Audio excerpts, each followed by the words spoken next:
Salut à tous, c'est Ludo. Aujourd'hui, je vous propose une recette aussi simple que gourmande. On va faire une bonne tarte au chocolat. Vous allez voir, c'est ultra facile.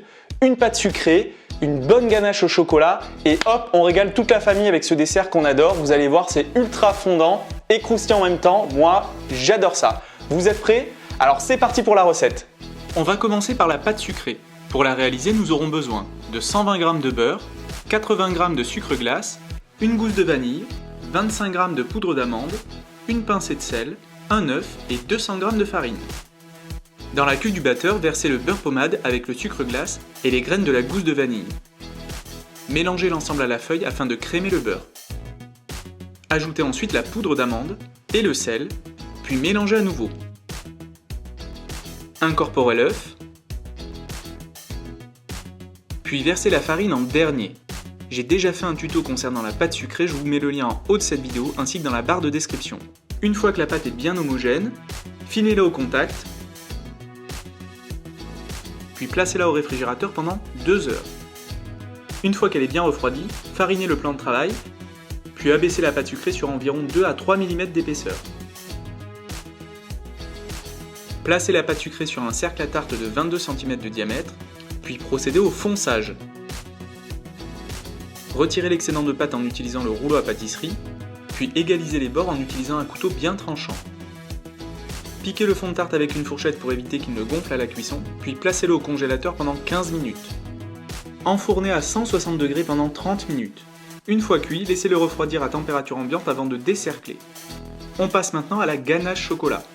Pour la réaliser, nous aurons besoin de 50 g de lait entier, 120 g de crème liquide, 120 g de chocolat noir à 70%, 12 g de beurre et 2 œufs. Dans une casserole, versez la crème liquide, le lait et le beurre et portez l'ensemble à ébullition. Versez ces liquides bien chauds sur le chocolat noir en 3 fois. Entre chaque ajout, remuez vivement l'ensemble pour faire fondre le chocolat et pour émulsionner l'ensemble.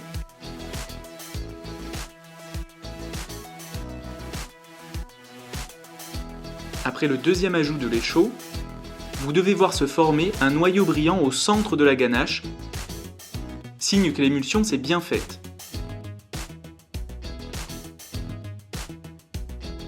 Versez le dernier tiers de lait chaud, puis continuez à émulsionner. Vous devez obtenir une ganache bien lisse et bien brillante. Fouettez les œufs à l'aide d'une fourchette, puis incorporez-les à la ganache. Mélangez l'ensemble jusqu'à incorporation complète des œufs en veillant à ne pas incorporer de bulles d'air. Si jamais cela se produit, mon astuce est de taper le bol contre le plan de travail afin de faire remonter les bulles d'air et de les faire éclater. Versez la ganache au chocolat à hauteur sur le fond de tarte cuit et répartissez-la sur l'ensemble de la surface. Si quelques bulles apparaissent en surface, faites-les éclater à l'aide d'un cure-dent. Préchauffez le four à 170 degrés, puis enfournez la tarte au chocolat et éteignez immédiatement le four. Pour une cuisson douce, celle-ci se fait à four éteint pendant 15 à 20 minutes. À la sortie du four, la ganache doit être légèrement tremblotante. Elle continuera à se figer au réfrigérateur. Et voilà, notre tarte au chocolat est enfin prête à être dégustée. J'espère que vous avez aimé cette recette, que vous allez vous régaler en la faisant et en la dégustant. En attendant, pensez à liker cette vidéo si vous l'avez aimée. Pensez aussi à vous abonner à ma chaîne YouTube, ça va me permettre de la faire vivre. Et nous, on se retrouve très très vite pour une nouvelle recette gourmande. Je vous dis à bientôt. Donc on fait en un plan, hein. Introduction, conclusion. Ok. Salut à tous, c'est Ludo. Attends, je vais refaire parce que tu riais dessus. C'est bon?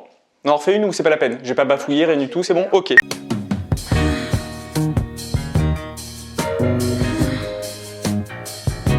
Donc on fait la conclusion, on va pas refaire tout en 2 fois. Ah, je me demande si je mettrais pas une petite feuille d'or. Je vais dire quoi? Nanana, bliblablou. J'espère que cette recette vous a plu, que vous allez vous régaler. Oui, il faut que je réfléchisse, sinon je bafouille. Si vous avez liké, machin, abonnez-vous, truc, machin, la semaine prochaine.